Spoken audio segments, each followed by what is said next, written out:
And this week, I'm going to cover what's going to be happening in the market for this week coming up. I do post these videos weekly, so if you want to be notified when I do post them, consider following and subscribing. I'm going to go over investor sentiment, economic calendar, some technicals, and my thoughts. Hopefully you guys enjoy the video. Hopefully you guys like it. In terms of investor sentiment for the week of December 11th, it came slightly lower than previous week, 43.3%, or maybe a little bit more than slightly lower, but still bullish nonetheless. Bullish more than the historical average at 37.5%.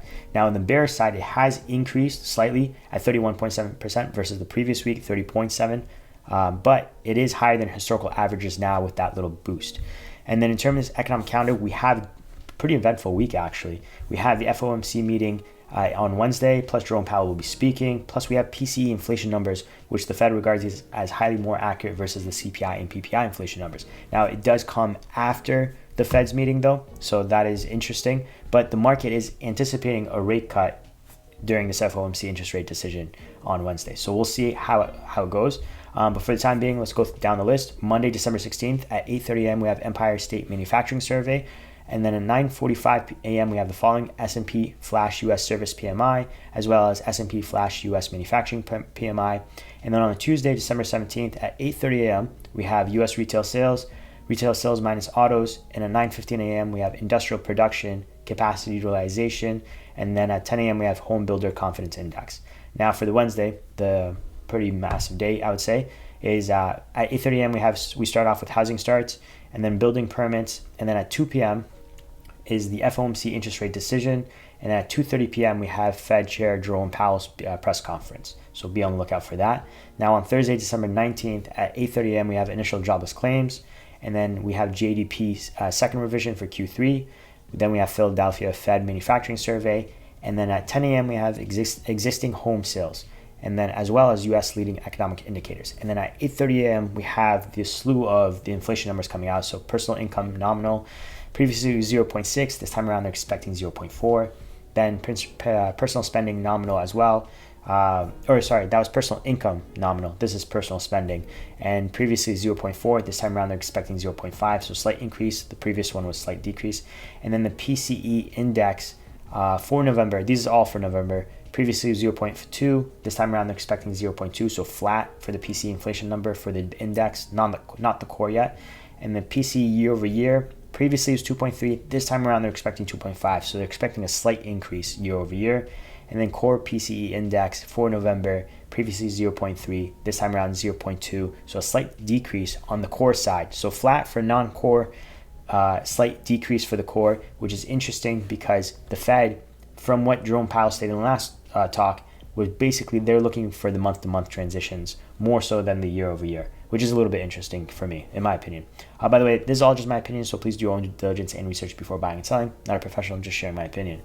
So in the terms of core PCE year-over-year, their previously was 2.8, this time around expecting 2.9, so slight increase. The core just basically has the energy removed from it versus the non-core numbers. Now at 10 a.m. we have consumer sentiment final for December, and there's that for the calendar. Now in terms of the movements for the market, interesting enough, like I stated in the last video, the Dow Jones was pointing to the downside, and I thought the rest of the market potentially could follow suit potentially, but I will say the tech sector has been jumping pretty dramatically to the upside, more so Tesla, right? But the Dow did not care and went down. So the Dow went down, but the S&P and NASDAQ essentially was pretty much slightly up, slightly down here and there for the most part. But the Dow Jones, I'm going to start off with Dow Jones, still indicating further downside. So right now we are coming down from the all-time highs. You can see right about here. Let me just zoom out a little bit, make this a little bit smaller, right about here. And you can see from all-time highs, right, and slight coming down. If you look at the 5-year chart, this is the MACD line indicating if we're in a bearish or bullish movement. Still in the bullish movement, but it looks like we're coming down, potentially crossing over to the bearish movement. A red candle completely, you can visually see right there. Plus the 1-year chart in the bearish movement, and there's no real signs of slowing down. Now, in my opinion, I think what could potentially cause support, and we've seen it here before too as well, back in November of 2024, is the 50-day moving average. Currently, the Dow Jones sits at 43,828 points, and give or so, plus or minus a few points. But the moving average, for the most part, I could actually pull out an accurate one, is at 43,395 points. So give or take ballpark, obviously we could see a small dips underneath, and we've seen small dips before, or not small dips, but pretty decent dips. But essentially almost pretty much bouncing off the moving average, right? This is the 50-day moving average for the 1-year chart. Now, the thing is, though, how is the market going to move for this week? In my opinion, just because given so much data points for the Wednesday FOMC meeting, plus the market is expecting a rate cut. So I think that's a little bit questionable, in my opinion, just because I don't know if it's necessarily clear that they're going to do a rate cut.